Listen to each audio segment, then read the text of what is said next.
Oke ya, recording sudah dimulai. Kita akan masuk ke sesi minggu ke-11 ya, dalam judul pemanfaatan big data ya, kemudian artificial intelligence dan juga machine learning ya untuk finansial teknologi ya, seperti itu. Saya akan share screen sebentar.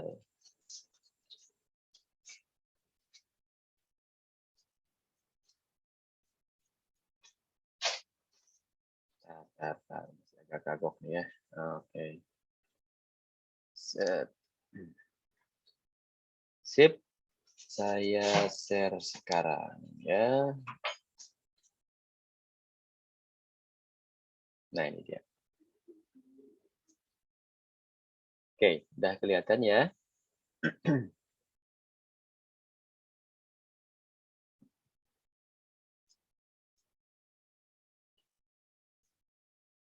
Nah, ini ya Big Data Analytics untuk fintech ya. Judul besarnya itu, tapi di dalamnya sebetulnya ada AI dan juga ada machine learning juga ya, seperti itu. Oke, pertama kita buka dengan perbedaan antara tradisional ya dengan fintech. Ini sebetulnya mengulang apa yang pernah kita bahas sebelumnya ya. Di mana kalau kita fokuskan ya ke perbedaan dalam konteks bisnis model ya, input proses outputnya lah gitu ya. Kalau bicara badan tradisional gitu ya, itu dasarnya inputnya itu adalah akun historis ya. Jadi transaksi-transaksi yang sifatnya historis itu dianalisa ya untuk menghasilkan decision ya.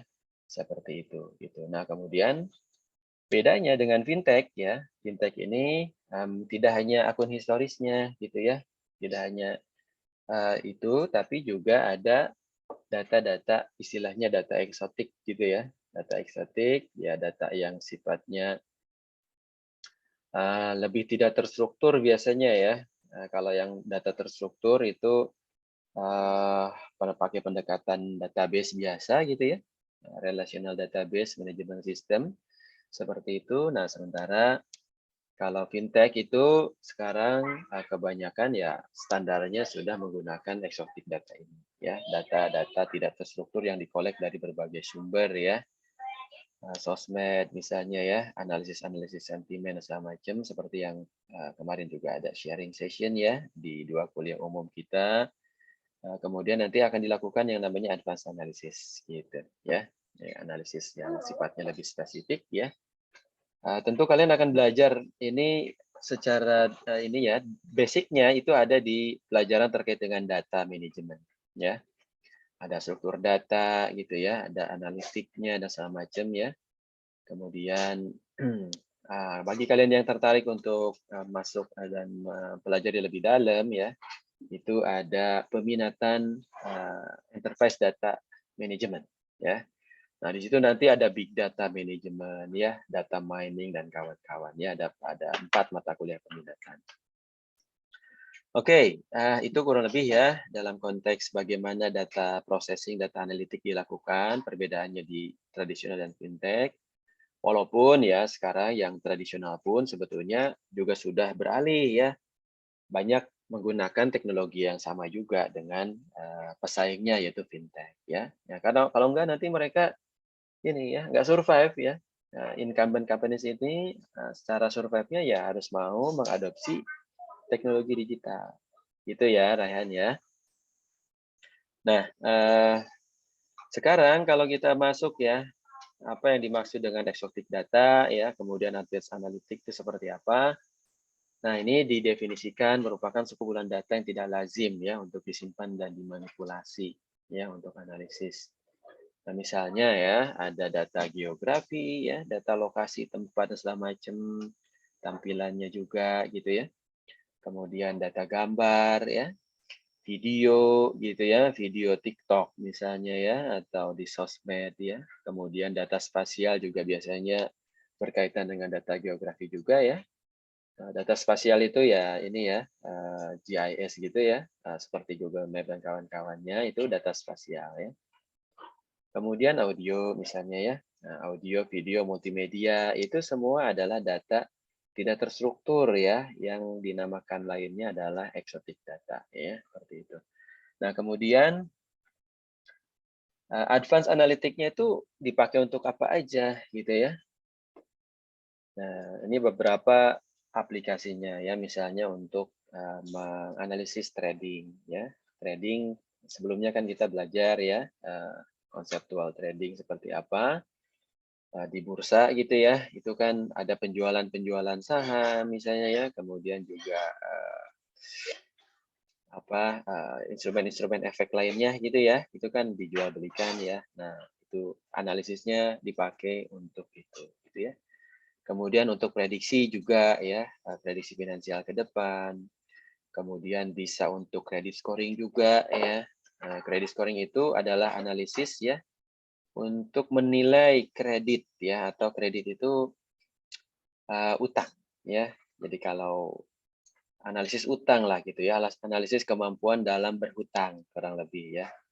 Supaya kelihatan nanti misalnya kalau seseorang punya profilnya kurang bagus, credit scoring-nya gitu ya, maka tentu akan lebih sulit dia untuk bisa meminjam uang gitu ya.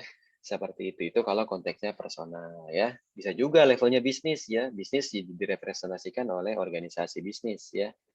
Perusahaan misalnya ya, seperti itu juga memiliki profil kredit juga ya, yang nanti juga ada nilainya ya, seperti itu gitu. Nah, kemudian retensi customer ya, untuk mempertahankan customer dengan memberikan pilihan-pilihan yang menarik ya, spesifik untuk customer, sehingga customer males beralih ke lain hati gitu ya. Karena di apps misalnya ya, ataupun di fintech yang dia pilih sekarang gitu ya, itu sudah sedemikian mudahnya ya dia untuk melakukan atau mengambil keputusan misalnya ya. Sudah direkomendasikan ini ngambil ini, itu dia sudah disediakan ininya ya, opsi-opsinya seperti itu. Kemudian debt collection ya, debt itu ini ya untuk kalau dalam konteks debt dengan ini ya, debt dengan kebalikannya debt itu kredit ya, debit kredit kan gitu ya. Nah, kalau di sisi kitanya kredit, kalau di sisi kita ke banknya ya itu debit ya, tergantung nanti view-nya seperti apa gitu ya.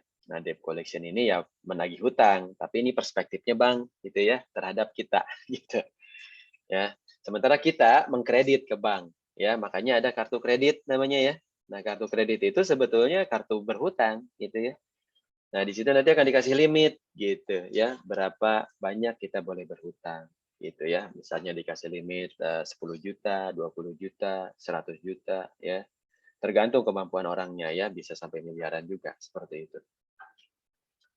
Nah, kemudian kalau dari sisi banknya ya itu debt disebutnya ya, debit ya, menagih utang kepada yang berutang gitu ya. Kemudian ada fraud ya, fraud detection. Nah, kira-kira kebayang Stefan, kira-kira fraud itu apa? Stefanus? Iya, Pak. Pernah dengar istilah fraud nggak? Ancaman bukan, Pak? Ya deket sih ya, deket. Tapi dalam konteks kalau kita bicara fintech itu kira-kira apa ya? Case realnya gimana? Kebayang nggak fraud? Nah, ini kan bisa jadi istilah baru ya. Tapi nanti akan kalian dalamin ya, karena ya fraud ini kan salah satu anomali di dalam bisnis ya, seperti itu. Fraud itu sebetulnya boleh dibilang kecurangan lah ya, kecurangan di dalam berbisnis ya. Dan kalau sudah menggunakan istilah fraud, maka biasanya itu sudah sifatnya kriminal ya. Misalnya penggelapan dana ya, seperti itu gitu, atau misalnya ini biasanya lebih ditekankan kepada proses di internal sistem ya. Jadi kalau sudah sebenarnya gini juga ya, dia juga bisa dipakai untuk menganalisis berbagai data yang ada ya, terutama di dalam sistem existing di dalam perusahaan ya, misalnya fintech ini gitu ya. Transaksi-transaksi itu bisa dianalisis ya untuk dilihat apakah terjadi sesuatu yang mencurigakan gitu ya, yang di luar yang tidak legal lah gitu ya, seperti itu. Nah, itu disebutnya fraud ya, dan cenderung kriminal ya, dan bisa dibawa ke meja hijau biasanya kalau sudah diistilahkan sebagai fraud ya. Pricing-nya gimana, analisis ya, supaya bisa menempatkan pricing pada ini yang pas gitu ya. Kemudian marketing ini sebetulnya mirip dengan customer retention ya. Jadi bagaimana kita bisa menyusun lah ya, menyusun rencana pemasaran yang memadai ya. Strategi sih sifatnya gitu ya. Kalau customer retention kan sudah lebih teknis ya, bagaimana orang per orang ini dijagain gitu ya, reten itu dipertahankan supaya dia tidak pindah ke perusahaan yang lain gitu ya.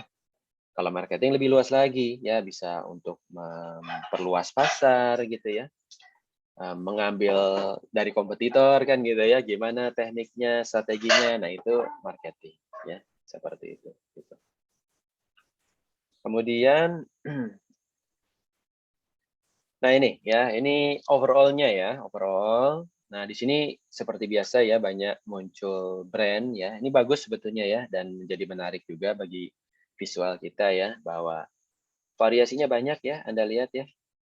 Dari mulai credit scoring misalnya ya, credit scoring tadi masih ingat untuk pengukuran ya, aspek kualitatif, perilaku misalnya ya, kemampuan dan kemauan untuk bayar ya. Nah ini kadang dia mampu gitu ya, tapi memang nggak minat untuk bayar gitu ya. Jadi memang pengennya berhutang dan susah ditagih hutang gitu ya. Nah ada perilaku kayak gitu ya, seperti itu. Makanya credit scoring ini penting ya, untuk jadi dasar memberikan kepercayaan berhutang kepada yang meminta hutang ya, seperti itu, yang mengajukan hutang.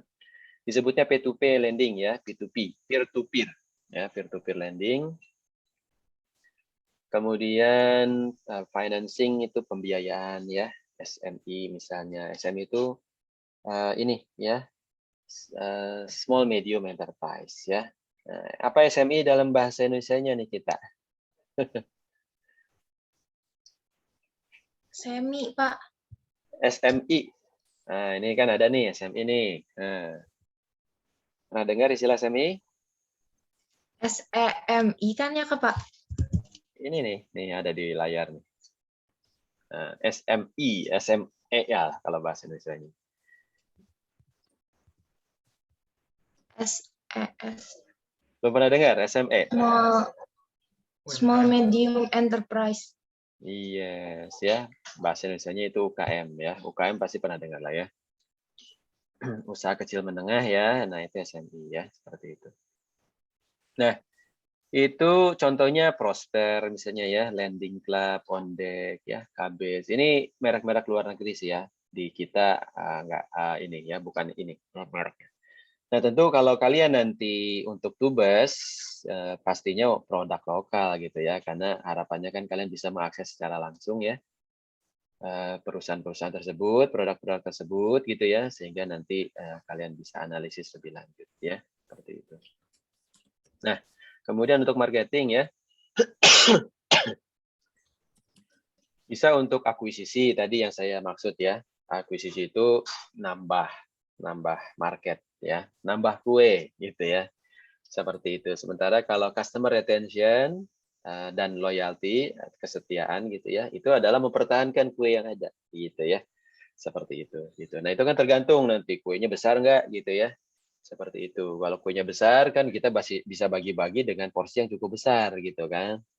Kalau misalnya kuenya kecil udah gitu bagi-baginya yang mau dibagi juga banyak. Nah, itu kan jadi masalah gitu ya, seperti itu gitu.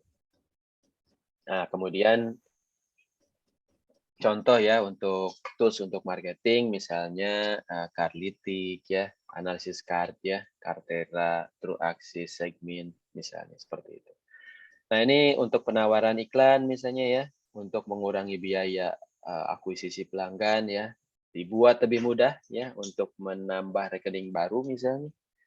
Gitu ya, dengan digital saja udah cukup ya, tanpa harus datang ke fintech-nya misalnya ya. Nah, fintech kan rata-rata udah bisa seperti itu sekarang ya.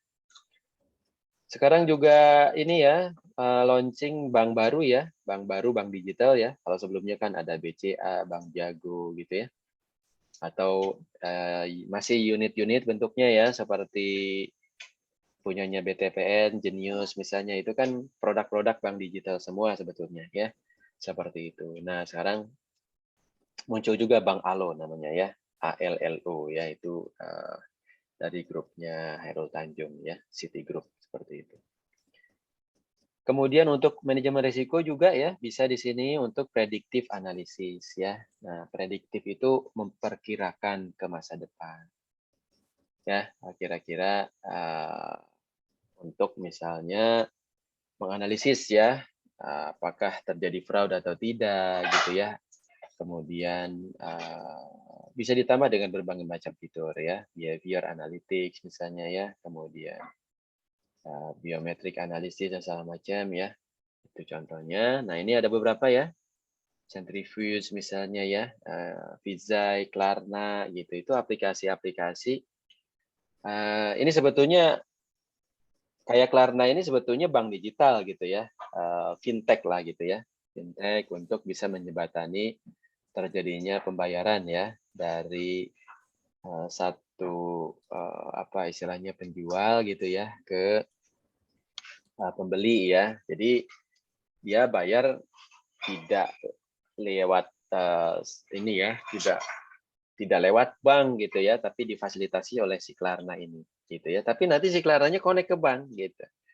Ini mirip lah seperti GoPay gitu ya. Kemudian juga ada ShopeePay, misalnya di Indonesia kan juga udah banyak ya yang beginian ya, seperti itu. Kemudian investment ya. Investment ini kan kita punya dana ya, kita mau tanam ya supaya bisa berkembang dananya ya. Seperti itu. Nah, itu adalah investment management ya. Robo advisory, robot ya. Robot ini ya. Robot ini ya aplikasi sebetulnya ya, aplikasi dia memantau perkembangan ini ya, pasar, kemudian nanti memberikan advice, bahkan bisa mentransaksikan langsung berdasarkan aturan tertentu gitu ya. Seperti itu gitu. Ini contohnya banyak juga ya, seperti itu gitu. Walaupun ya tergantung ya apakah diizinkan atau tidaknya kan harus dilihat ya, lisensinya dia tuh ya. Seperti itu gitu. Karena kadang-kadang izinnya untuk A gitu ya, tapi dipakai untuk robot trading ya. Makanya kemarin banyak digulung tikar ya, banyak diberhentikan tuh ya aplikasi-aplikasi robot trading yang ilegal ya, karena tidak berizin di OJK gitu ya. Seperti itu. Oke ya, kemudian ini machine learning ya. Nah, machine learning dalam fintech misalnya ada beberapa ya, untuk prediktif, untuk decision making juga gitu ya. Kemudian content information extraction ya, pengambilan ya. Ekstrak itu artinya mirip seperti inilah dashboard gitu ya.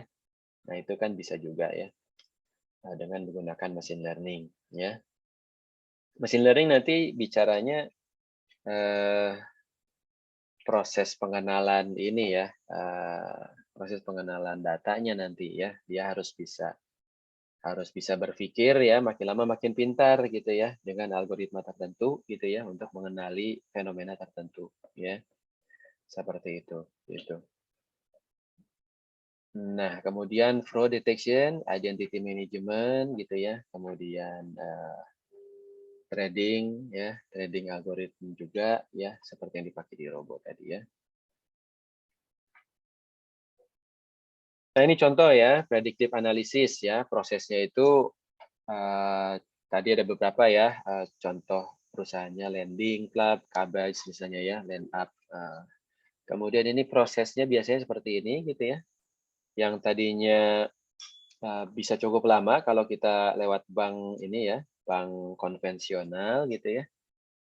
Nah, dengan adanya tools ini, maka beberapa aktivitas itu bisa dipercepat ya. Contoh misalnya rate check-nya ya, kemudian informasi awal pinjaman ya, penawaran pinjaman, kemudian pengumpulan informasi akhir itu bisa dilakukan dalam satu waktu yang sama, 1 hari misalnya seperti itu.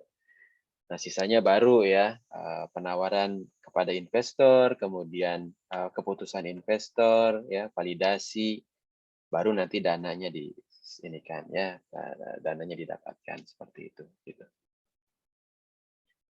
Oke. Nah, contoh yang lain ya untuk decision making ya.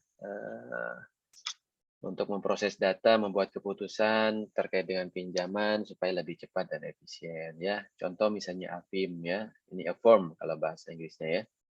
Mengumpulkan data nomor telepon ya dan berbagai data social security ya. Social security itu nomor identitas ini ya. Kalau di Indonesia itu NIP ya sebetulnya, NIK sorry ya, NIK gitu. Nah, ini yang jadi dasar ya untuk jaminan sosial seseorang gitu ya. Kemudian ada istilah underwriting gitu. Nah, kira-kira apa underwriting? Rahmawati, kira-kira pernah dengar nggak istilah underwriting nih? Ini biasanya di perusahaan asuransi gitu ya.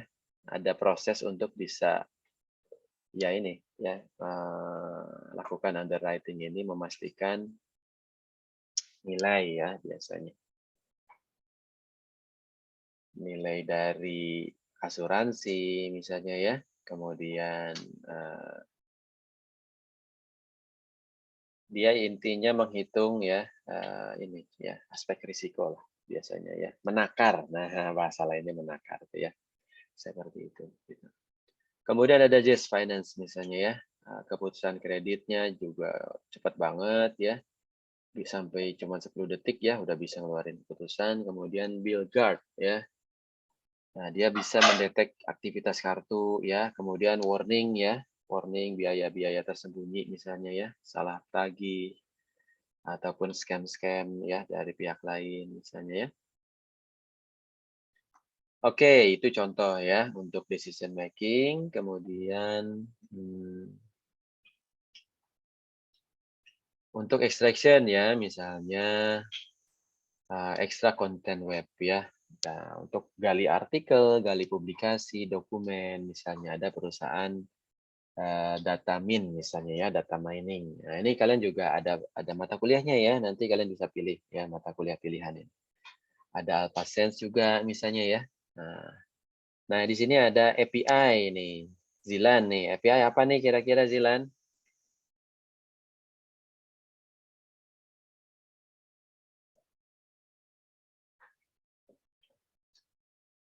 Zilan?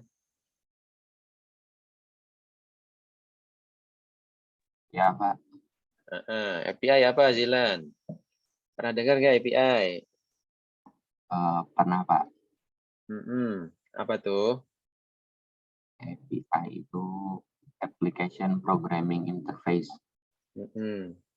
Kayak gimana? Pernah nyobain? Pernah ini? Pernah pakai bahasa pemrograman apa? Baru nyoba sih, Pak, di Alpro itu mata kuliah Alpro pakai Python. Oke ya. Nah, ini API ini kira-kira kalau dikaitkan dengan fintech apa nih gunanya nih menurut Zilan? Zil, kebayang nggak Zil? Apa peranan si API ini?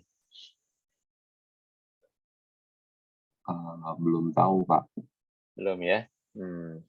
Nah, ini nanti akan dipelajari lebih lanjut ya di pemrograman pastinya ya, aplikasi APSI ya, misalnya pengembangan sistem informasi ya. Seperti itu dan ada yang pengembangan mobile juga ya, mobile application seperti itu ada mata kuliahnya nanti ya. Nah, sekarang salah satu trennya untuk itu ya, untuk pemrograman itu adalah menyediakan API ya. API itu semacam pintu gitu ya, pintu untuk bisa menggunakan aplikasi atau layanan tertentu ya secara lebih mudah ya. Contoh misalnya bank ya mengeluarkan API ya yang bisa digunakan oleh fintech gitu ya untuk misalnya top up gitu ya misalnya ya kalian punya akun di Gojek, GoPay misalnya ya di GoPay sendiri kan ada pilihan top up ya top up saldo. Nah kalian klik kemudian muncul pilihannya ya ada beberapa bank misalnya seperti itu. Nah, kemudian kalian klik, akan masuk ke aplikasi banknya ya, tinggal masukin kredensial kalian ya, username, kemudian password, nanti ada token juga ya. Nah, kemudian nanti bisa terjadilah ini ya, top up seperti itu. Nah, itu di belakang layarnya itu menggunakan API gitu ya. Itu udah standar kalau zaman sekarang ya. Nah, membentuk satu ekosistem jadinya ya.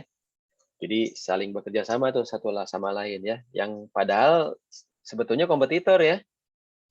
Bank dengan fintech itu kan beririsan sebetulnya ya. Ininya kuenya itu beririsan gitu ya. Seperti itu. Tapi saling membutuhkan juga gitu ya. Karena fintech itu lebih lincah gitu geraknya gitu ya. Sementara kalau bank kan relatif lebih lambat, tapi dia punya ini ya, dia punya infrastruktur yang lebih kuat gitu ya, seperti itu. Dan orang juga sudah terbiasa nabung di bank kan gitu ya, lebih percaya ke bank kalau nabung kan gitu ya. Nah, makanya duit besarnya taruhnya di bank gitu ya. Misalnya kalau kita punya uang 100 juta, ya 100 jutanya ada di bank. Kemudian cuma 1 juta misalnya yang ditaruh di GoPay gitu ya. Nah, itu contohnya ya. Nah, itu dibantu dengan API biasanya. Karena esensinya kan sebetulnya sama, menyimpan uang juga kan. Cuman yang besarnya di bank, yang kecilnya di fintech kan gitu ya, untuk transaksi pembayaran yang lebih praktis gitu ya. Kemudian di sini ada istilah NLP. Nah, itu ya. Kira-kira apa nih? Pernah dengar? Silakan. Ada yang pernah dengar NLP? Hmm? Nah, ini banyak istilah baru ya, mungkin ya, untuk kalian yang baru di tingkat 1, mungkin relatif baru ya, berkenalan dengan istilah ini.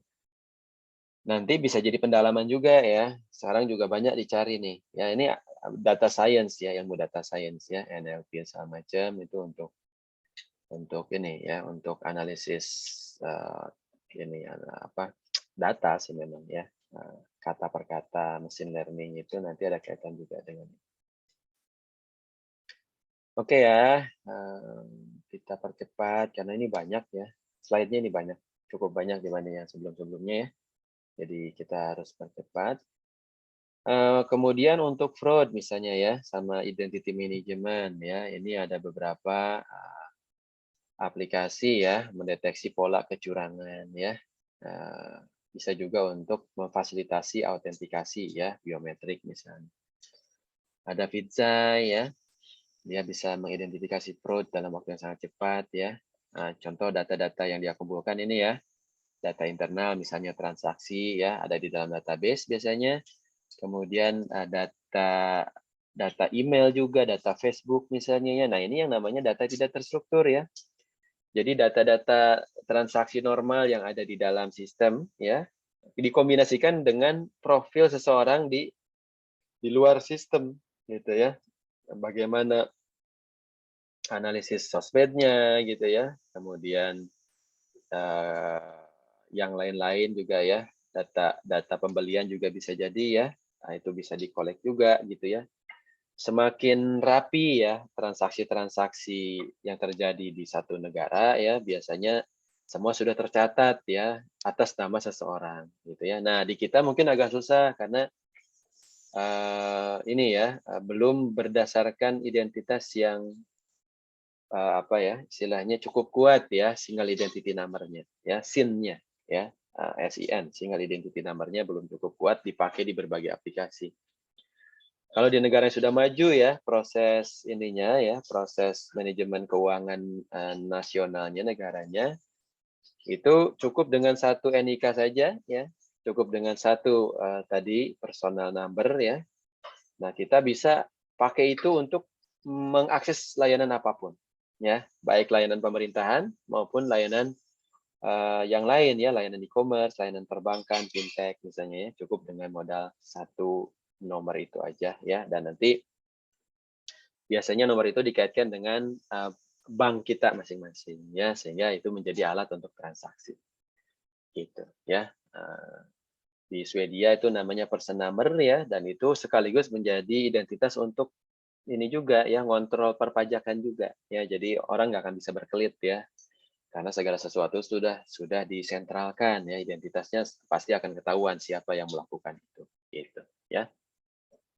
Jadi profil belanja kita ketahuan ya, profil hutang kita ketahuan ya, profil apa lagi ya, profil bank ya, profil pekerjaan, profil alamat ya, dan segala macamnya ya, itu semua sudah digital base ya, sehingga sangat mudah menganalisis profil seseorang ya untuk kepentingan ini misalnya ya, kredit scoring ya, ataupun apapun lah gitu ya, itu sudah terdigitalisasi.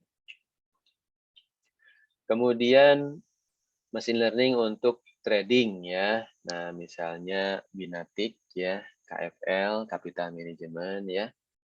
Jadi sama menganalisis data ya, transaksi di bursa ya, kemudian dia menggunakan teknik ya, teknik fundamental analisis misalnya dikombinasikan dengan ini ya, trading analisis gitu ya, untuk bisa memberikan rekomendasi gitu ya untuk investasi gitu. Nah, ini mempermudah ya, karena tadinya kan harus pakai pialang-pialang ya, analis-analis gitu ya.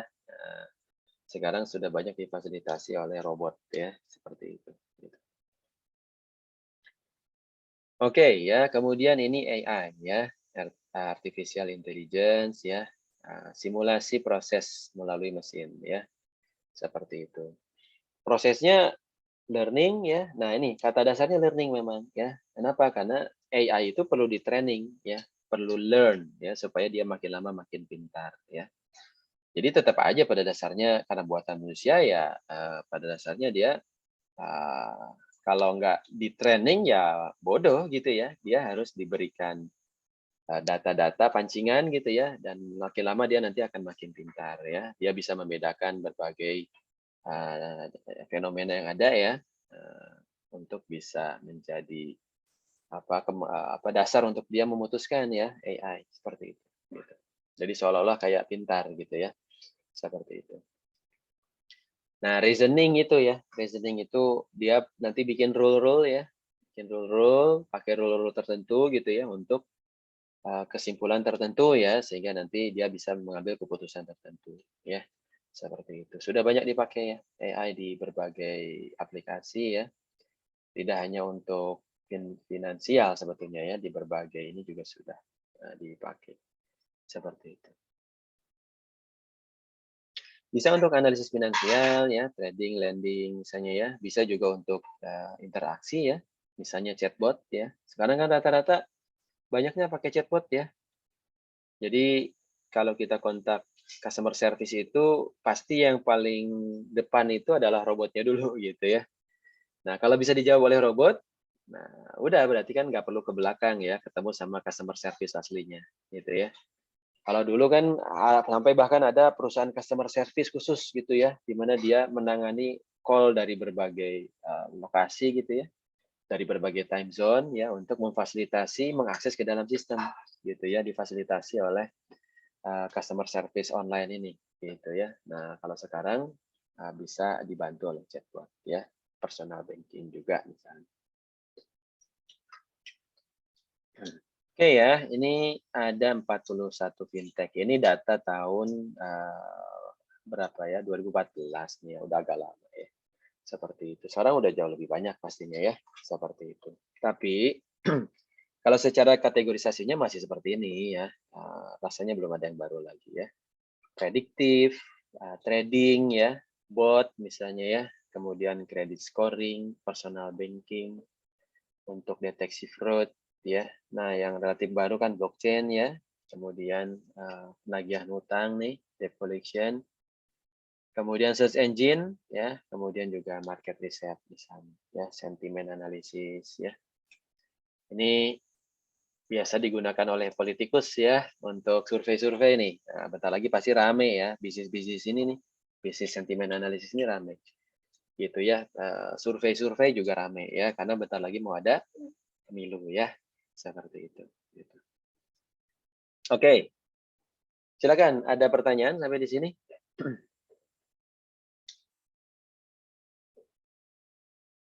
Oke, lanjut ya. Silakan kalau ada pertanyaan, nanti bisa raise hand atau bisa langsung buka mic juga nggak apa-apa. Oke. Nah, tadi kita sudah bicara overview ya dari AI ya, kemudian machine learning, kemudian sekarang kita coba telaah ya big datanya ya. Analisis big data ya. Nah, ini kenapa sih disebut big data? Karena memang datanya banyak banget gitu ya. Datanya banyak banget. Ini muncul ya seiring dengan revolusi industri 4.0 itu ya. Di mana banyak data tergenerate ya dari sosmed ya, dari media, sensor-sensor yang ada ya, sensor-sensor ini biasanya untuk ini ya perusahaan-perusahaan ini yang memang menggunakan teknologi digital ya untuk mengontrol jarak jauh misalnya ya, seperti itu. Pertanian misalnya ya, perkebunan gitu ya, kan bisa tuh pasang sensor-sensor juga gitu ya. Atau untuk kontrol real estate juga bisa ya, untuk mengontrol nyala mati lampu, nyala mati mesin gitu ya. Itu bisa pakai sensor juga ya. Kemudian dari website ya, kemudian dari kalau data storage sudah biasa ya. Data storage itu kan berarti dari data yang ada di dalam database ya. Itu yang paling dasar ya. Jadi itu namanya kan data terstruktur ya. Nah, sisanya ini data tidak terstruktur sebetulnya ya. Multimedia, audio ya, dan segala macamnya seperti itu. Nah, itulah kenapa disebut big data ya. Itu bisa sampai 80% lebih ya data tidak terstruktur ya kalau bicara big data itu. Karena jauh lebih banyak ya sekarang. Istilahnya kan netizen ya.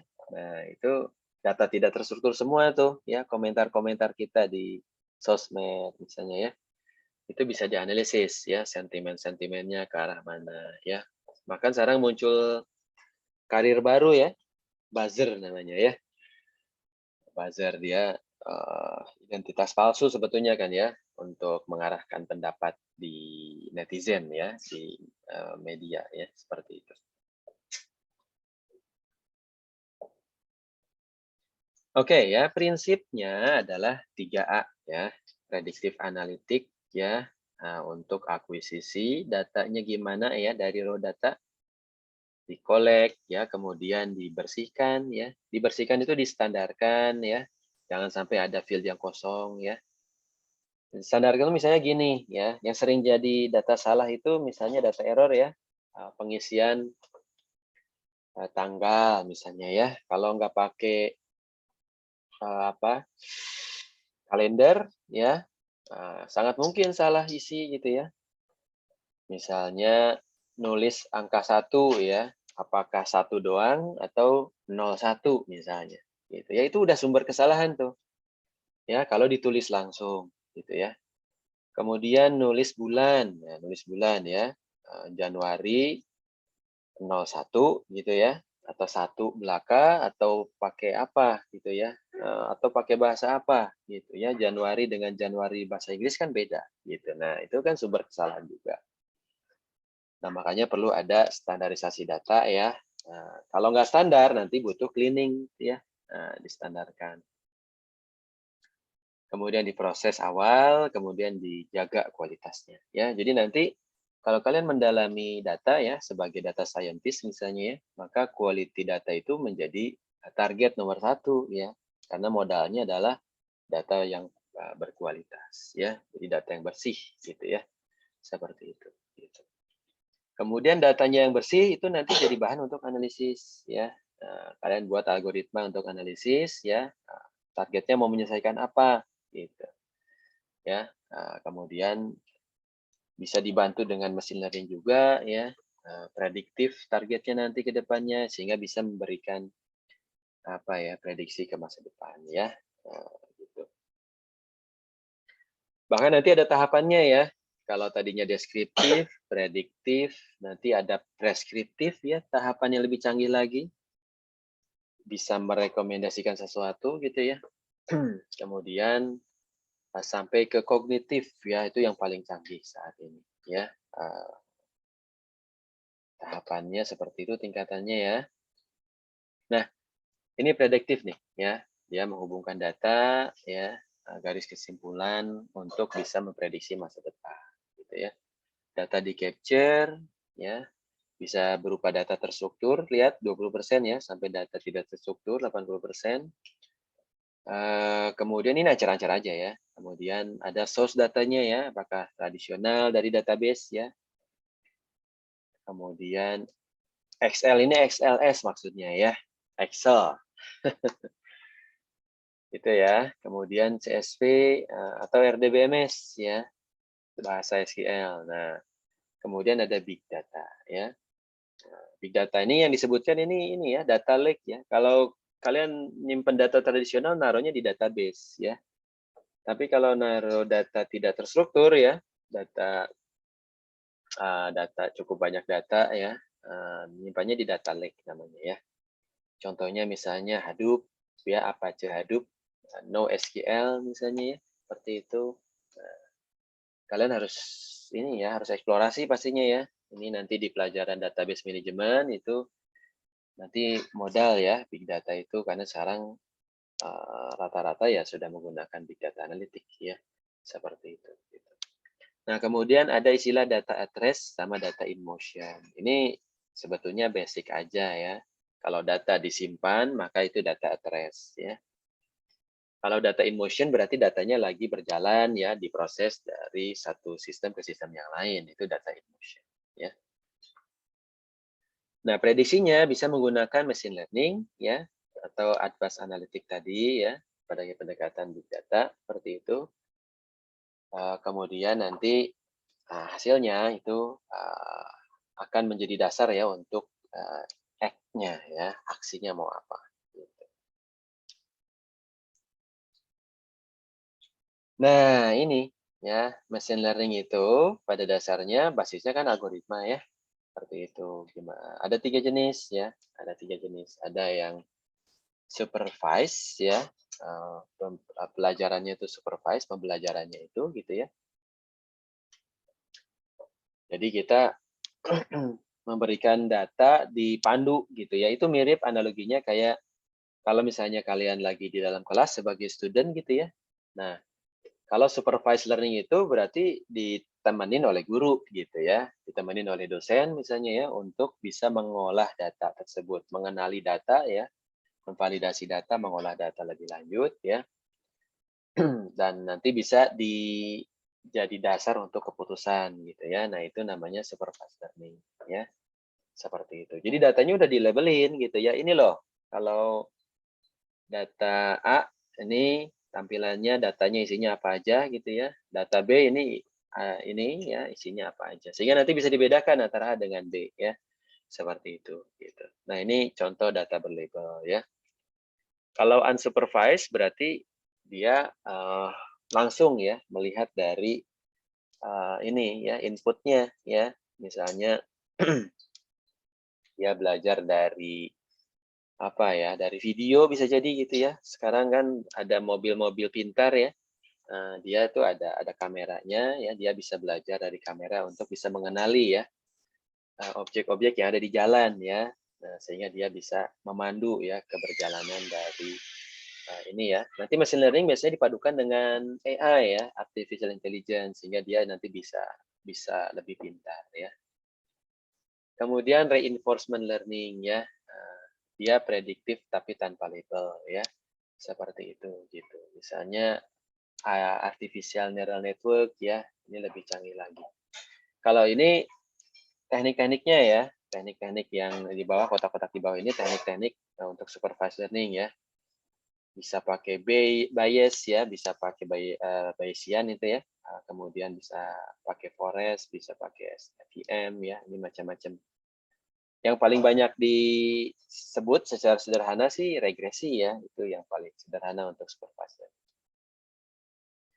Kemudian ada untuk unsupervised ya, ada clustering, ada a priori dan segala macam. Ini sekarang mungkin ngeblank ya kalau belum pernah ya. Memang nanti kalian harus teknisnya ini cukup rumit di belakangnya ya, harus dipelajari secara khusus. Ini sekedar pengenalan istilah dulu aja lah ya, nice to know dulu lah. Kecuali kalau ada yang sudah ngoprek ya, nah bisa jadi tuh ya sudah tahu tuh apa itu machine learning ya dan juga teknik. Oke. Nah, ini trennya ya. Tren open banking misalnya gitu ya. Nah, tadi API kita sudah bahas ya. Jadi sekarang rata-rata konektivitas sudah menggunakan API ya. Fintech dengan banking tadi contohnya gitu ya. Kemudian top trendnya misalnya ini penggunaan big data ya, kemudian multi channel. Ada istilah omni channel juga ya. Nah, omni channel itu apa?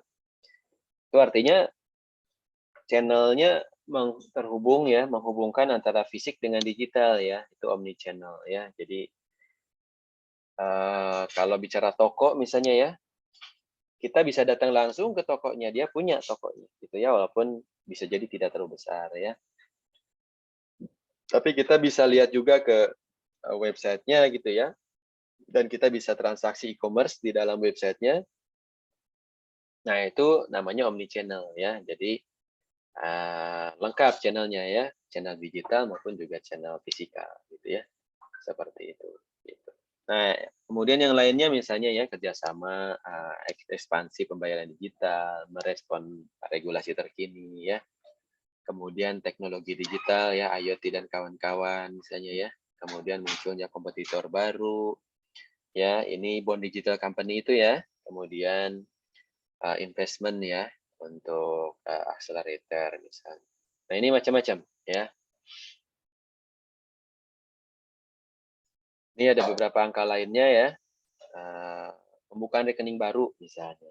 Nah ini yang tadi sempat dibahas juga ya. Ini dari data sini kita bisa lihat ya ada satu faktor juga ya. Ternyata fenomenanya juga untuk yang digital itu karena mungkin relatif mudah ya. Biasa kan ya kalau relatif mudah itu penghargaannya juga kurang, ya kan? Seperti itu gitu. Sehingga abandonment rate-nya juga tinggi ya. Abandonment rate itu artinya ini ya, tidak dipakai lagi lah jadi rekening apa istilahnya? Rekening tidak terpakai jadinya ya. Rekening pasif ya istilahnya ya, bukan rekening aktif. Nah itu ya kondisinya. Kemudian kalau kita lihat data yang sebelah kanan ini ya, itu 17% itu rata-rata dia sudah punya aplikasi mobile ya. Ini juga data tahun berapa juga ya, 2016 sudah lama juga. Seperti itu. Artinya asumsinya sih makin besar ya porsinya ya penyediaan aplikasi mobile ya. Karena ingat saya 2016 ini tahun awal ya di Indonesia itu booming namanya transformasi digital ya. Jadi banyak perusahaan itu masukin ke dalam rencana ininya ya, strategiknya itu ya transformasi, ya bagaimana digitalisasi seperti itu supaya lebih user friendly ya, digitalisasi di dalam berbagai bisnis proses ya, bahkan bisnis model baru misalnya. Nah ini ya tingkatan-tingkatan ya dalam penggunaan data AI, advanced analytics misalnya ya. Tadinya hanya sekedar deskriptif ya. Aplikasi-aplikasi yang menggunakan database sederhana ya, itu ya kayak gini doang. Laporan, dashboard, visualisasi ya. Ya sebetulnya bukan doang sih karena standarnya kan ini gitu ya. Standarnya adalah aplikasi-aplikasi deskriptif ini sebetulnya ya. Nah, kemudian kalau kita analisis lebih lanjut ya menggunakan algoritma tertentu, maka nanti bisa dibuat menuju prediktif ya. Bisa datangnya dari analisis data transaksional ya, lewat satu teknologi yang namanya data warehouse ya. Nah, kalian pasti sudah familiar dengan data warehouse ya. Ada kuliahnya juga nanti ya. Kalau kalian mau mendalami tentang itu ada data warehouse.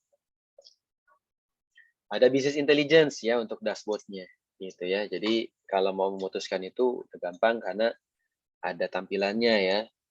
Dia sudah lebih lengkap mengcompare beberapa data ya. Nah, termasuk juga untuk big data ya. Big data dengan data lake-nya tadi juga bisa ya diolah lebih lanjut ya untuk jadi dasar pengambilan keputusan ya. Dari mulai prediktif ya, bisa memprediksi masa depan tapi cenderung lebih pasif ya. Tergantung kitanya mau gimana ya. Kemudian preskriptif. Nah, kalau preskriptif udah lebih cerdas ya, karena dia sudah punya semacam AI lah gitu ya, untuk memprediksi ya apa yang akan terjadi di masa depan gitu ya. Dan dia bisa memberikan rekomendasi, itu yang paling penting ya kalau preskriptif. Jadi tidak hanya sebatas oh nanti bakal terjadi apa gitu ya, tapi dia juga bisa ngasih rekomendasi. Oh kalau untuk kamu baiknya kamu nanti misalnya ya kalau kita kaitkan dengan robot trading ya, berdasarkan pergerakan pasar, sentimen pasar yang ada, nanti si aplikasinya itu bisa merekomendasikan, hey saatnya melepas misalnya saham A gitu ya. Nah itu rekomendasi ya, udah masuk ke fitur preskriptif ya kalau sudah bisa secanggih itu. Gitu, ya. Yang paling maju kognitif sebetulnya ya. Jadi ini benar-benar inilah ya, benar-benar dia lebih kontekstual gitu ya. Walaupun mungkin penerapannya masih cukup abstrak gitu ya. Gimana gitu supaya kognitif itu kan sebetulnya belajar ya, belajar kognitif itu seperti itu. Kemampuan kognitif itu kemampuan mempelajari sesuatu gitu ya. Nah, asumsinya kan berarti akan jauh lebih cerdas lagi seharusnya gitu ya. Seperti itu gitu. Cuman ya memang sebetulnya kan cukup mengerikan juga, riskan ya bagi peradaban manusia ke depan ini gitu ya. Kalian pasti sudah pernah lihat ya film-film science fiction gitu ya, yang dulunya science fiction, sekarang sudah banyak yang menjadi reality gitu ya. Seperti itu, misalnya sensor-sensor ya, fasilitas yang canggih gitu ya, misalnya yang bisa nyala mati sendiri gitu ya. Kalau dulu kan hanya ada di dalam film ya. Nah, kalau sekarang sudah terrealisasi sebetulnya kelihatan ya. Seperti itu. Masih banyak yang di awang-awang juga masih banyak ya. Seperti itu. Tapi ya menuju ke sana semua. Oke, ya. Silakan kalau ada pertanyaan.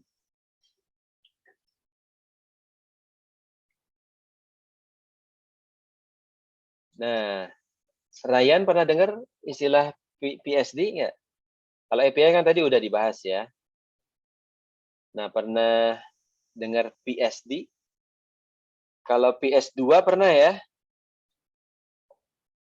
Ryan pernah pakai PS2 belum? Belum. Hah, belum? Masa belum pernah nge-game pakai PS2? Oh, PS2. Kalau ini PSD ya. Nah, kalau ini PSD2 ya. Nah, kalau ini untuk payment service directive goods ya. Ini sebetulnya regulasi baru ya, Ryan ya. Regulasi baru untuk pengaturan ini open banking ya, open banking.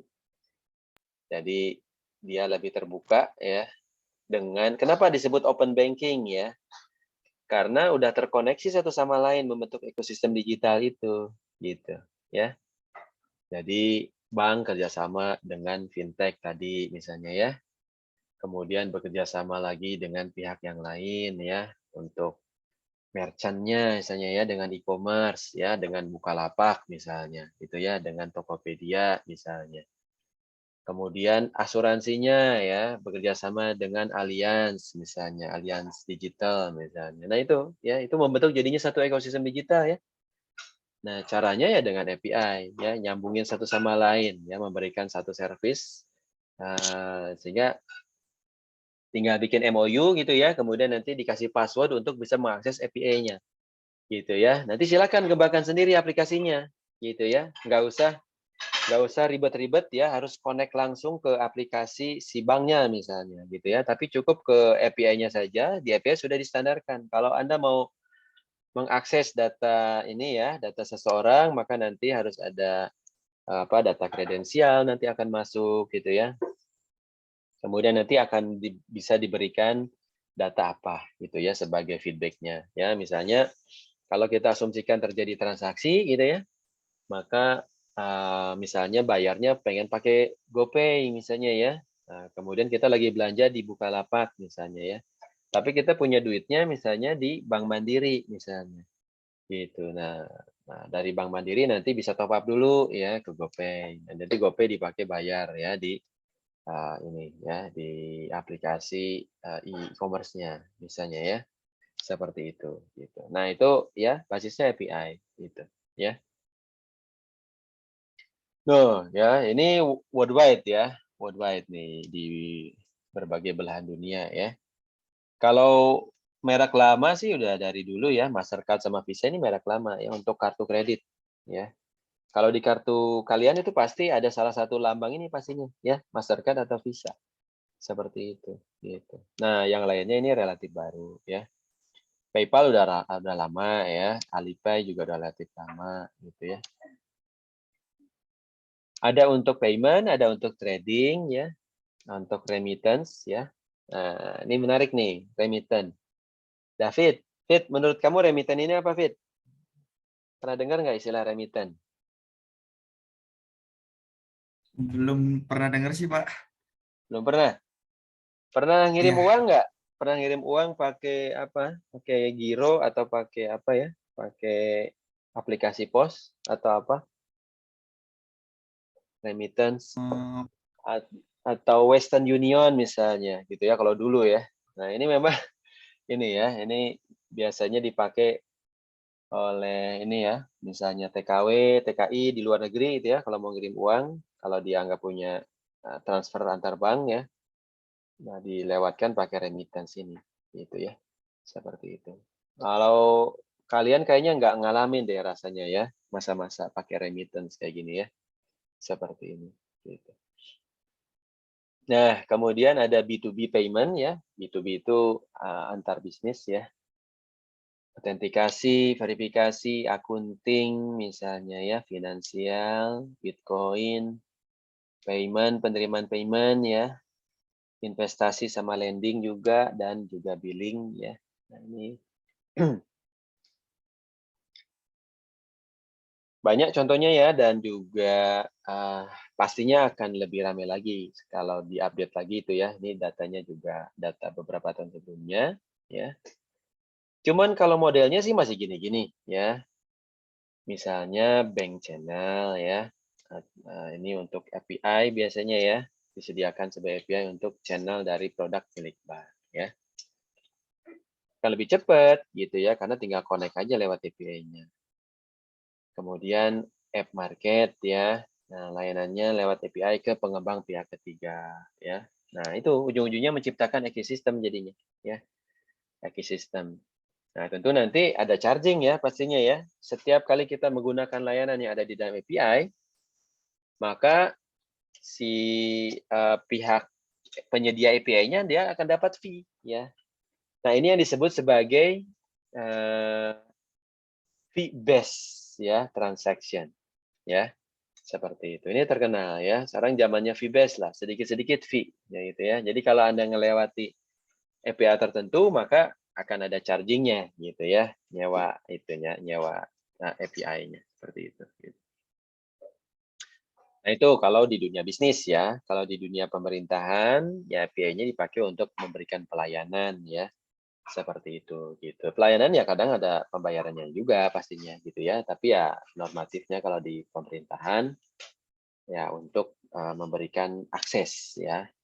Misalnya apa tuh API untuk ini ya data iktp misalnya ya untuk proses autentikasi misalnya kan bisa juga ya seperti itu.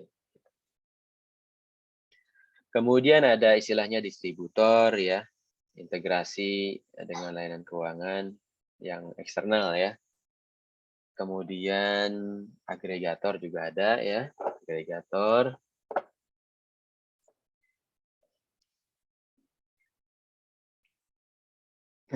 Ya, multiple API ya dikumpulkan dari berbagai financial service ya ke dalam satu single API bisa jadi ya. Kemudian banking as platform ya, banking as platform.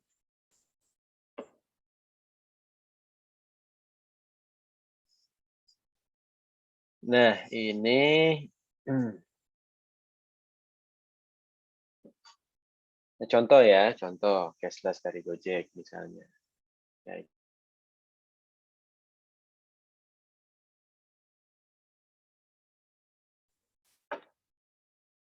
Oke ya.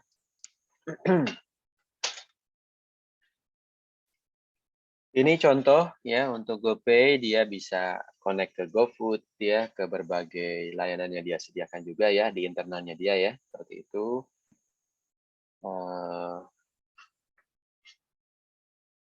Kemudian ini penyimpanannya ya. Kalau unverify, kalau verifikasi data dulu, maka kita bisa naruh lebih banyak lagi dana ya, seperti itu. Jadi sebetulnya jadi mirip bank juga ya, tapi dengan layanan-layanan yang ini ya, variatif ya, tergantung dari bisnisnya dia, bisnis model. Dan ini dunia digital ya begini ya. Dia namanya GoFood ya, tapi dia nggak jualan food ya, sendiri, ya kan? Namanya GoRide gitu ya, tapi dia tidak investasi punya kendaraan sendiri ya, tidak perlu punya motor atau mobil sendiri ya. Nah, ini digitalisasi itu ke sana arahnya ya. Jadi lebih banyak agregator-agregator kayak gini, tapi karena dia punya ini ya, memudahkan orang gitu ya dengan aplikasinya, istilahnya apa tuh? Single ya, single provider jadinya ya. Nah, seperti itu. Mau nyari makanan di situ, mau nyari tumpangan di situ ya, nyewa taksi di situ, nyewa untuk pindahan di situ ya. Untuk belanja juga GoMart ya bisa ya. Sampai ada istilah go busway segala ya, seperti itu. Gitu. Jadi go-go-nya banyak banget ya, go message juga sama. Seperti itu. Oke, silakan ya kalau ada pertanyaan. Kemudian ini dalamannya GoPay ya. Rasanya sekarang udah lebih ini ya, lebih lengkap lagi pastinya ya. Di dalam GoPay banyak tambahan-tambahan fitur yang lain. Nah, kebayang ya di balik layanan Gojek ini datanya luar biasa besar ya. Untuk GoPay aja ini kita lihat ya. Akun Gojeknya, ya data transaksi ke aplikasi yang lainnya gitu ya. Dari mulai GoPay sampai ke GoBusway misalnya. Data driver, data merchant misalnya ya.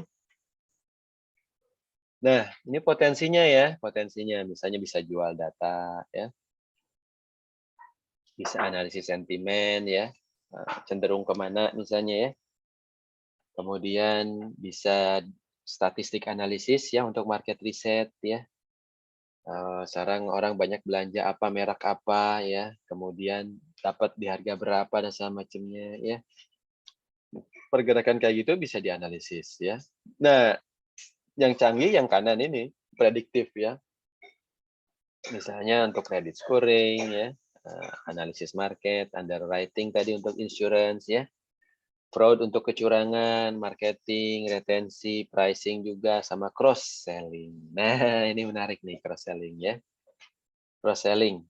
Kebayang nggak, Dinda nih, Dinda coba, Dinda biar nggak bosen ya. Din, coba Din, kalau cross selling itu gimana Din? Kebayang nggak? Contohnya kayak gimana? Kalau kita lagi bicara, gimana?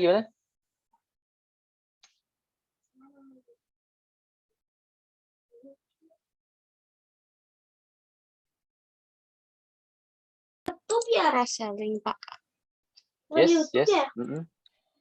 Gimana Itu cross selling? salah satu teknik marketing bukan? Di YouTube ya? Iya, marketing, cross selling. Kebayang nggak kira-kira cross selling itu kayak gimana? Jadi kita bisa ini ya, bisa menawarkan satu produk pada saat kita lagi mengakses produk yang berbeda gitu ya. Nah, itu kan bisa ini ya, bisa menjual cross selling namanya ya. Seperti itu gitu. Ya cross selling itu contohnya gini ya, ketika kita belanja pakai GoFood ya. Kemudian pada saat yang sama kita juga nanti ujung-ujungnya dikaitkan juga dengan driver kan gitu ya. Kemudian ini semua aplikasi ini bisa saling cross selling kan sebetulnya ya. Ketika kita belanja di GoFood ya bayarnya pakai GoPay gitu. Itu kan cross selling ya. Seperti itu gitu. Kemudian GoSend bayarnya juga semua pakai GoPay gitu ya. Dari GoFood kemudian apa misalnya Gokar ya, bisa ke Goray juga ya. Dan segala macamnya. Banyak variasinya ya untuk bisa cross selling. Dan sebetulnya cross selling tidak hanya di dalam internal apps juga ya, tapi bisa ini ya, bisa ke partner kita yang lain gitu ya. Nah, bisa diarahkan ke sana juga. Seperti itu. Membentuk satu ekosistem kan jadinya ujung-ujungnya ya. Oke ya. Bentar nih. Yes, ini data ya. Data transaksi GoPay. Tiba-tiba loncat ya.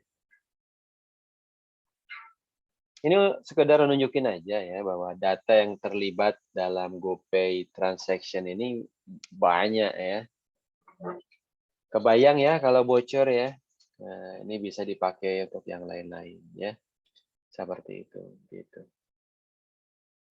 Nah, itulah makanya limitnya juga kecil ya.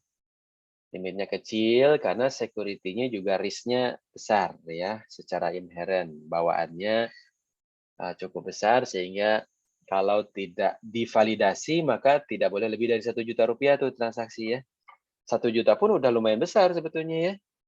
Kalau kalian tiba-tiba kehilangan 1 juta rupiah misalnya ya di GoPay kalian, ya nangis juga kan gitu ya. Seperti itu gitu ya. Nah, itu contoh ya bahwa security itu harus menjadi ini juga ya, menjadi satu faktor pertimbangan juga. Jangan hanya sebatas mempermudah ya. Digitalisasi mempermudah tapi juga harus security-nya harus dijaga gitu ya. Seperti itu. Oke ya, ini data yang lain ya, driver misalnya ya. GoFood itu semua banyak ya mengelola data tertentu ya. Seperti itu yang nanti jadi dasar untuk transaksi ya. Kemudian ini strategi big data ya, budget ya, kemudian bagaimana HR-nya ya. Kemudian ini piramidanya bicara mengenai environment-nya ya. Tadi ekosistemnya seperti apa, data yang terkait itu apa saja.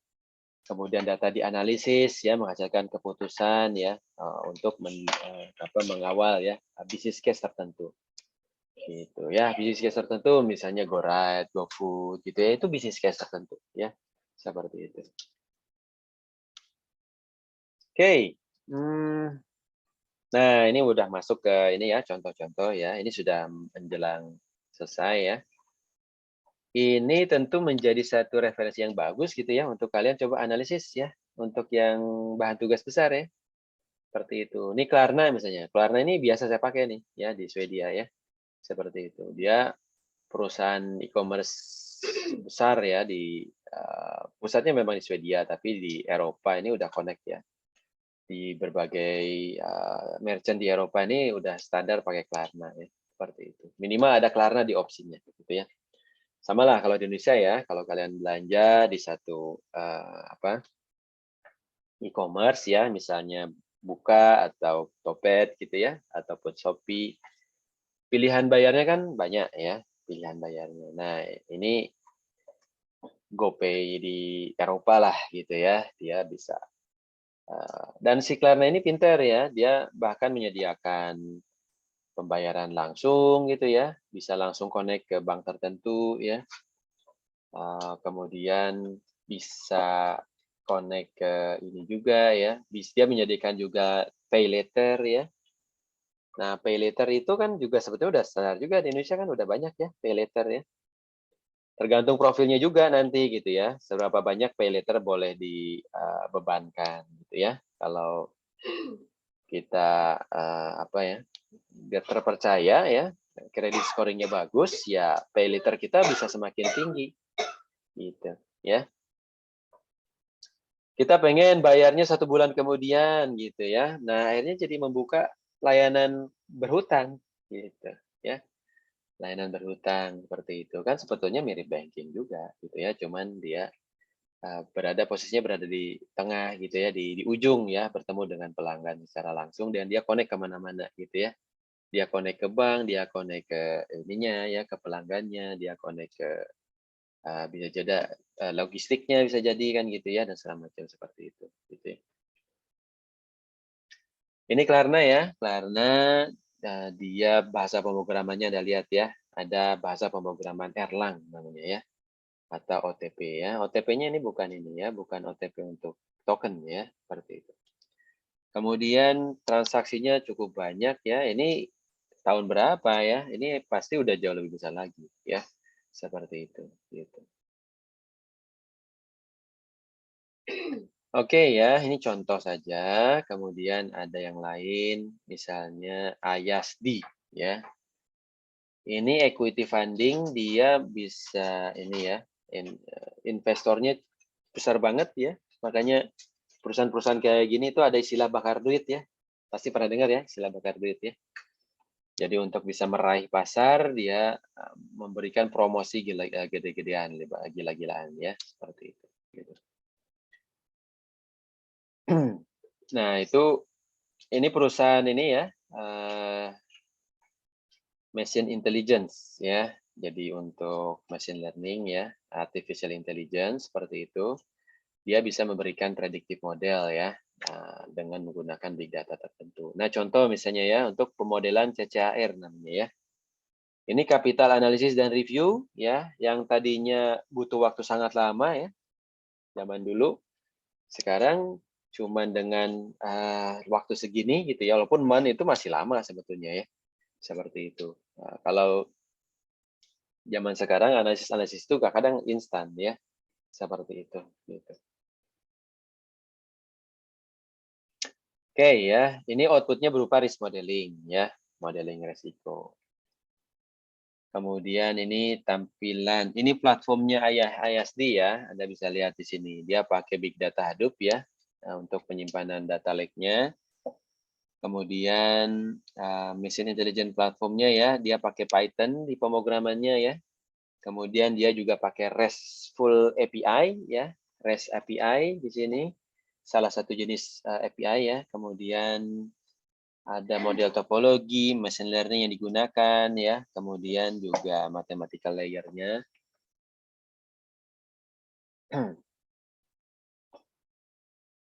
Kemudian data sources ya.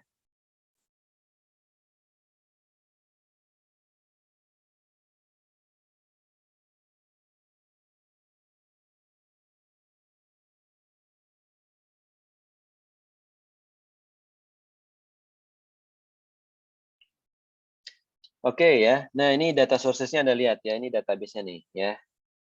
Database-nya. Kemudian file sistemnya ada istilah HDFS ya. Kemudian dia bisa connected juga ke yang lain-lain ya, seperti itu. Oke, masih banyak nih contoh yang lain ya. Ini masih ada beberapa slides lagi ya. Misalnya ini Wealthfront ya. Dia untuk itu ya, dia perusahaan startup ya, robo advisor. Jadi ini untuk trading ya, Wealthfront ini, seperti itu. Nah, dia ada yang namanya ini ya, ini sempat terkenal nih ETF ya, ETF ya, Exchange Traded Fund ya. Ini reksadana. Reksadana itu salah satu bentuk investasi juga ya, investasi untuk kontrak investasi kolektif ya. Nah, dia bisa diperdagangkan di bursa juga ya. Di Korea Selatan dulu sempat terkenal ya. Kemudian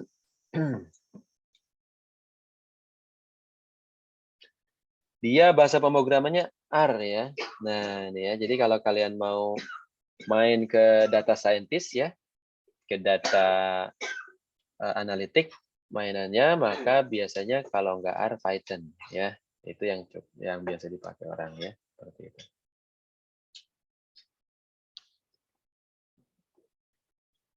Nah, outputnya adalah portofolio investasi ya. Nah, ini arsitekturnya ya, Anda bisa lihat di sini. Arsitekturnya ada Avro Files, dia menggunakan Hadoop ya. Dia juga menggunakan data warehouse juga untuk menghasilkan dashboard ya. pengolahan datanya pakai R ya, bahasa pemrogramannya, database bahasa database-nya pakai PSQL ya. Nah, kemudian ini dia pakai SQL Workbench. Oke ya, itu contoh ya. Kemudian juga contoh yang lain ada namanya Aire ya. Ini untuk credit scoring ya.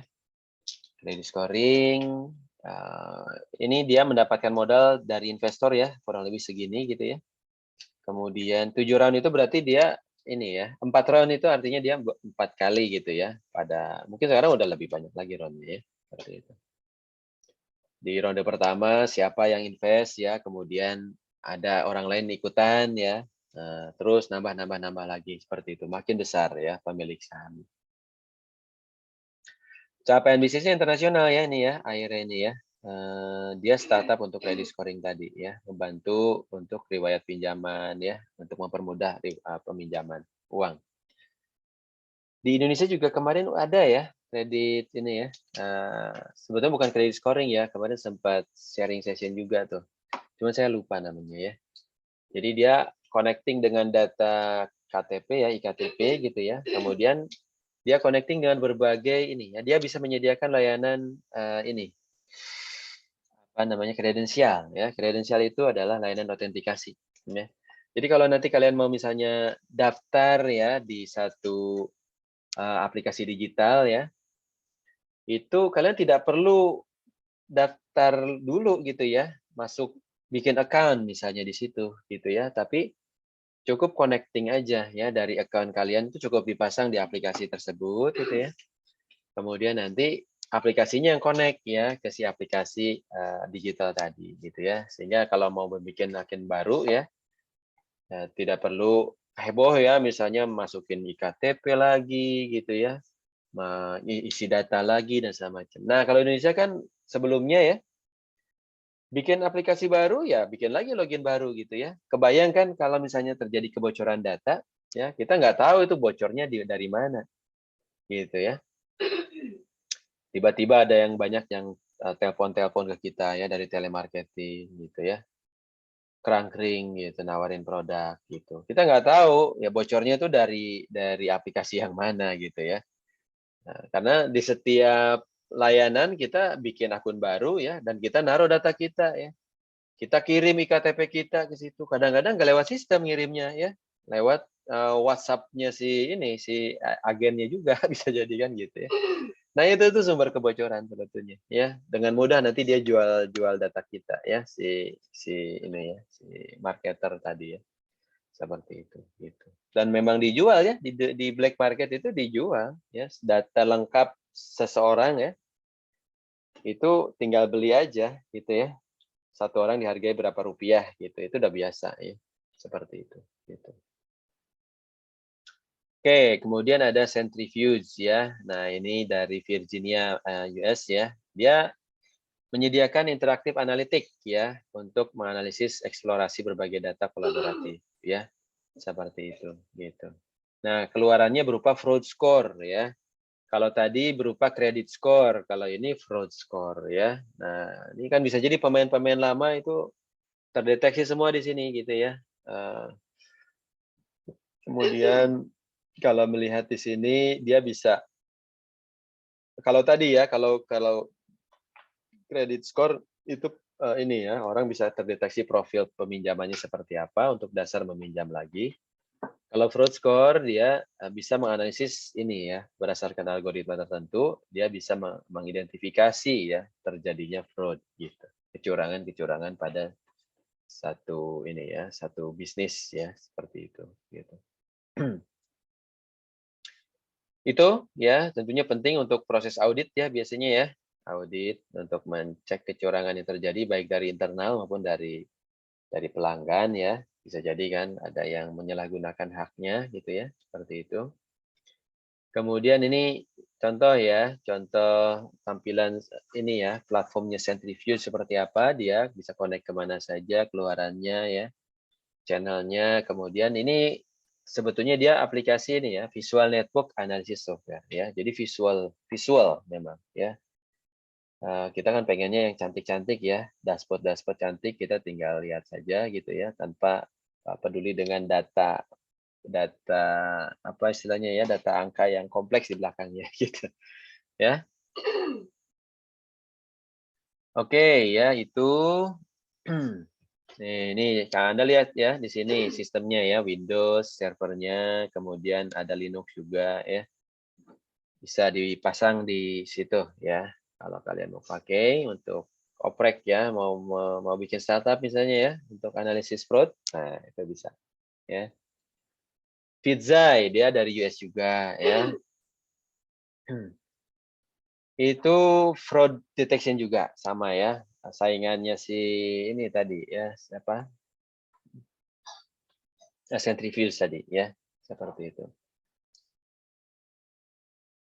Oke, nah ini platformnya dia ya, seperti apa komponennya ya, omnichannel, kemudian multi tenant, big data scale, sama multi currency ya, seperti itu. Gitu.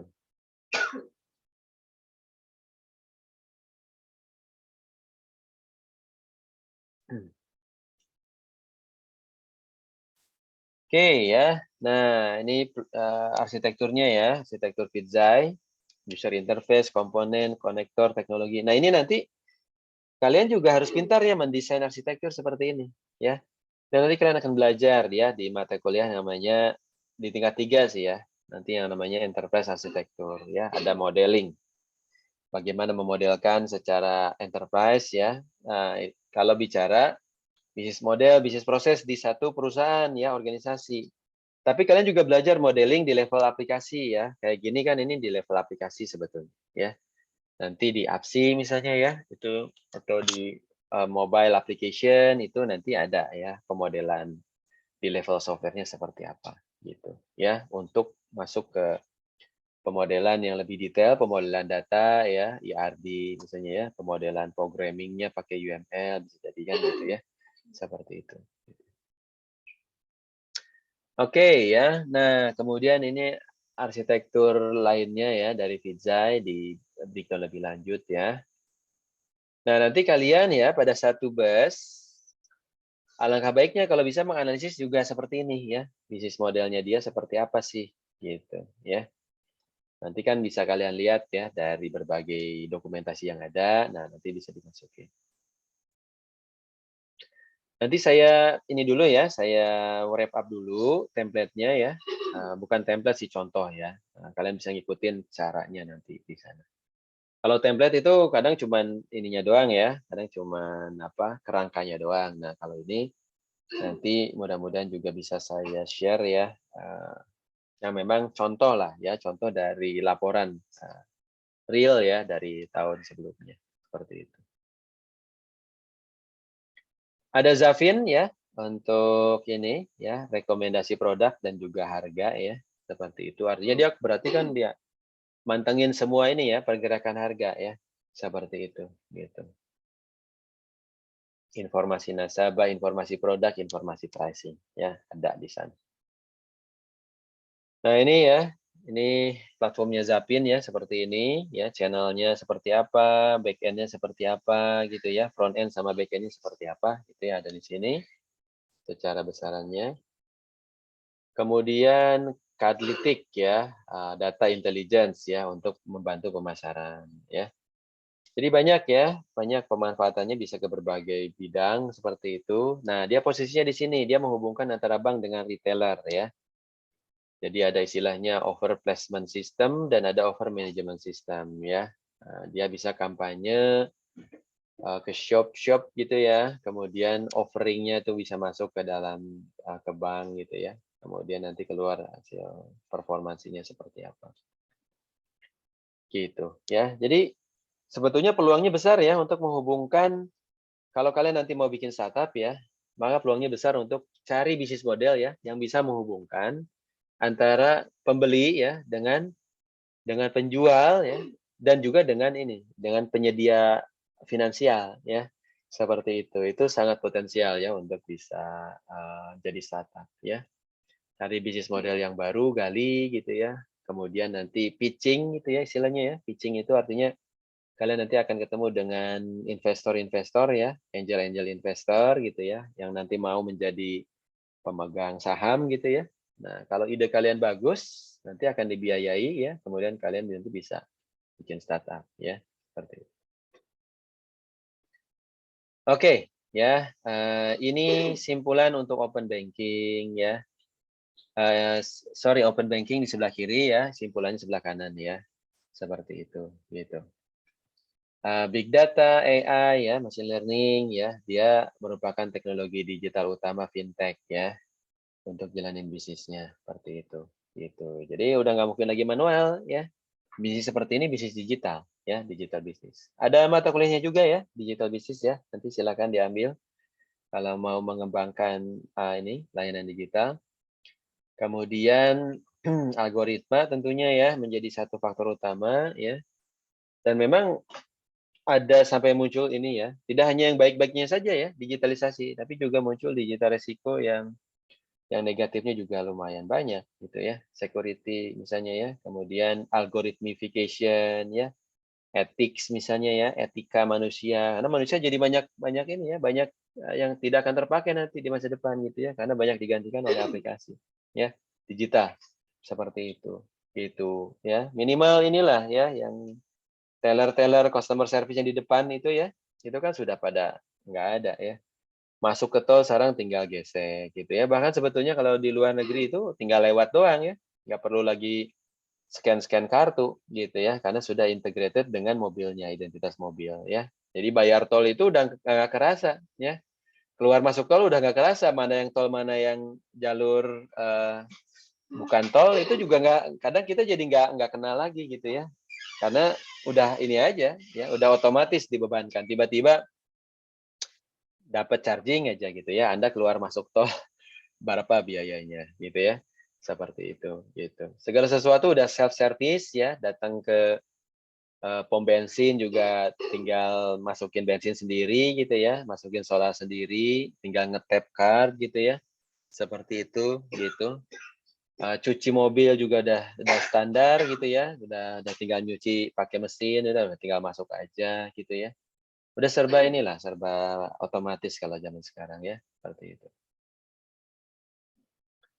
Oke ya, kemudian machine learning nanti kalian dalami lebih lanjut teknisnya ya di kuliah yang berbeda pastinya ya. Supervised learning, unsupervised, reinforcement gitu ya.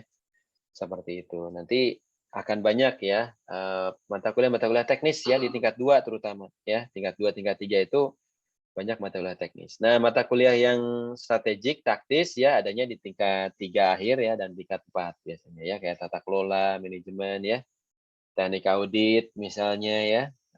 Itu yang banyak saya ajarin sih sebetulnya ya. Saya baru pertama kali ngajar tingkat 1 hari kali ini ya. Seperti itu. Biasanya saya jaga gawangnya di tingkat 4 ya. Seperti itu gitu. Oke ya, kurang lebih itu ya.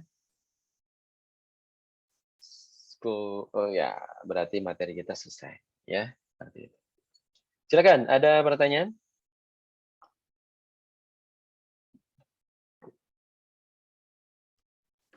Saya mau nanya, Pak. Yes, silakan Hanif. Tadi yang di big data, kan kalau big data itu, kalau misalnya bukan big data itu datanya terstruktur ya, Pak.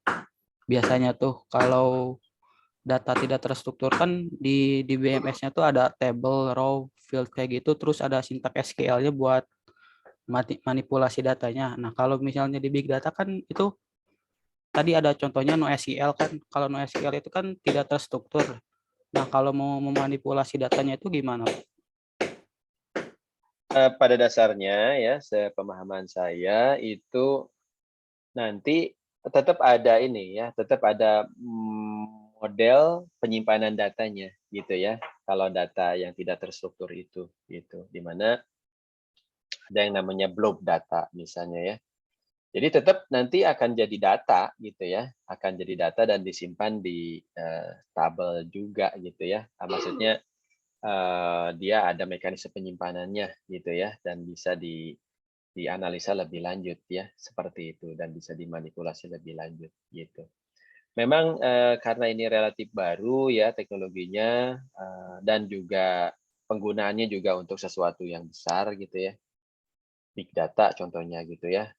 Tentu akan lebih kompleks ya, connecting misalnya input data dari mana saja segala macamnya gitu ya.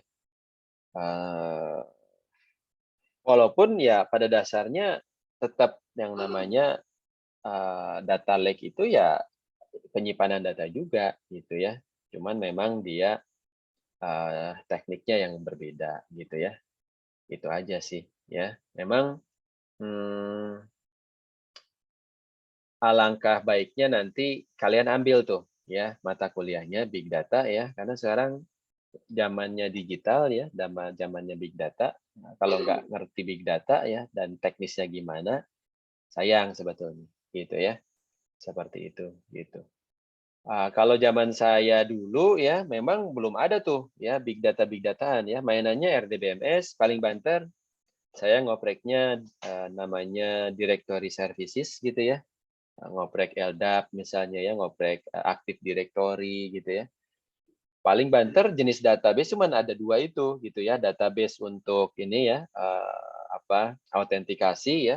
Jadi kalau bicara menampung data user dan segala macam ya, password misalnya ya, itu di database itu ya, directory namanya gitu ya, supaya cepat diakses dan bisa concurrent sekaligus gitu ya, berapa ribu orang sekaligus autentikasi bisa gitu ya, karena dia dibuat secara spesifik si database-nya itu untuk dibaca sangat cepat ya, walaupun nulisnya agak lambat gitu ya.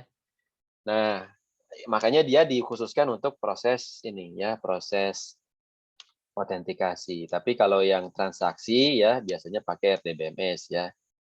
Database relasional seperti itu. Database relasional nulisnya lumayan cepat ya, bacanya lumayan cepat juga, tapi tidak sangat cepat ya kalau dipakai untuk ini ya, untuk proses autentikasi gitu. Tapi bisa juga ya, makanya untuk proses autentikasi kan di aplikasi udah biasa ya. Kita punya account, kemudian kita proses login ya, masuk juga bisa dipakai kan gitu ya. Nanti ada proses hashing-nya gitu ya di belakang layarnya dengan teknik enkripsi tertentu ya, yang juga nanti akan kalian pelajari lebih lanjut ya pastinya gitu ya. Dan nanti juga kalian akan banyak juga beberapa lah ya, ada mata kuliah yang kaitannya dengan security ya. Nah, itu ada KSI misalnya ya, keamanan sistem informasi, ada manajemen keamanan informasinya juga ada gitu ya. Itu untuk itu mengamankan ya, mengamankan aspek teknis ya untuk mengamankan aplikasi dan segala macamnya seperti itu. Gitu Nif ya, jadi memang harus dioprek ya, dan memang sudah disediakan nanti mata kuliah khusus untuk ini gitu ya, silakan nanti diambil lebih lanjut ya. Intinya sih sama aja, intinya penampungan data ya, seperti itu dan pasti bisa diolah lebih lanjut ya, seperti itu. Kalau enggak ya nggak akan bisa di ini ya, nggak akan bisa diproses nanti ya kalau kita ini tidak. Memang agak berbeda, dia pasti harus ada proses translasinya dulu ya. Makasih Pak. Ya, makasih Ani. Ada lagi silakan. Ini banyaknya ini ya mengenalkan ini masih di permukaan sebetulnya ya, mengenalkan statistik ya. Kemudian mengenalkan aplikasinya seperti apa ya, bisnis-bisnis yang ada di lapangan seperti apa ya. Nah, nanti challenge-nya kan bagaimana kalian bisa mengidentifikasi ya perusahaan-perusahaan sejenis di Indonesia gitu ya untuk tugas besarnya. Kemudian belajar ya, belajar riset ya dengan bagaimana teknik mengkolek data gitu ya. Tadi kan disarankan pakai kualitatif aja gitu ya. Karena kolek data cuma ada 2 analisisnya ya, kualitatif atau kuantitatif ya. Kalau kuantitatif biasanya toolsnya dengan kuesioner, kalau kualitatif dengan interview gitu ya. Kemudian nanti di compare dengan data sekunder ya, data dari website, data dari yang diberikan dari yang bersangkutan gitu ya. Seperti itu. Kemudian nanti kalian analisis ya, apa saja fakta yang bisa kalian bandingkan dengan referensi ya. Jadi nanti ada referensi, ada fakta, ada komparasi ya dengan hasil interview. Nah, kemudian nanti kalian bisa mendesain juga ya dari hasil komparasi fakta dengan referensi ya, hasil interview dengan referensi yang ada. Kemudian kalian bisa mengidentifikasi fenomena apa, kemudian kalian juga bisa menggambarkan gitu ya. Ya minimal belajar itulah ya, belajar riset sederhana, kemudian belajar menggambar arsitektur sederhana juga gitu ya. Dari si aplikasi yang kalian pilih ya. Kemudian juga belajar menganalisis ya kira-kira tampilan. Nah, itu juga mengarah ke visual juga gitu ya. Untuk interfacing-nya juga kalian coba kritisi gitu ya. Seberapa ini mudah, seberapa mudah kalau memang kalian bisa akses juga gitu ya. Seperti itu gitu. Nah, hal-hal seperti itu ya, nanti coba dituangkan ya. Saya pernah tunjukin ya, tugas besar seperti apa. Langkah baiknya nanti kalian langsung lihat ya ke contoh yang nanti akan saya share ya. Saya mau ini dulu ya, saya mau cleansing dulu tuh ya supaya data privasinya nanti bisa dibersihkan, baru nanti kalian bisa jadikan sebagai contoh ya, seperti itu. Oke, kalau nggak ada pertanyaan, itu dulu paling ya. Nah, kalau ada tambahan bisa dibahas di forum ya, atau di WhatsApp group juga boleh ditanyakan lebih lanjut ya, seperti itu. Gitu. Oke, segitu dulu paling ya. Kurang dan lebihnya saya mohon maaf. Kemudian jangan lupa ya, mulai dicicil tugas besarnya karena nanti jadi kejutan nanti di belakang ya kalau kalian tunda-tunda ya. Tugas besar itu memang tugasnya cukup besar gitu ya. Jadi jangan sampai nanti nggak kekejar di belakang ya. Dan apalagi kan ini juga harus buru-buru juga ya supaya kalian dapat objek yang kalian harapkan gitu ya. Seperti itu gitu.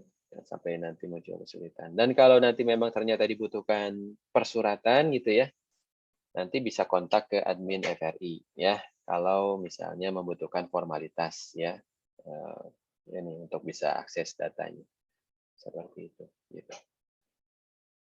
Nanti saya cek juga ya di kelas lain standarnya seperti apa ya, karena kemarin tuh sudah ada PDF yang dikeluarkan dari koordinator ya. Apakah ada perubahan enggaknya ya? Nanti saya cek lagi. Gitu. Oke, itu dulu mungkin ya. Silakan jangan lupa nanti ke Dava daftarkan ya pilihan kalian mau apa gitu ya supaya nanti nggak berebut ya seperti itu. Oke, itu dulu mungkin. Terima kasih ya. Saya tutup. Wassalamualaikum warahmatullahi wabarakatuh. Ya. Waalaikumsalam. Waalaikumsalam. Waalaikumsalam warahmatullahi wabarakatuh, Pak. Terima Terima kasih, Pak. Terima kasih, Pak. Sama-sama. Saya meeting ya.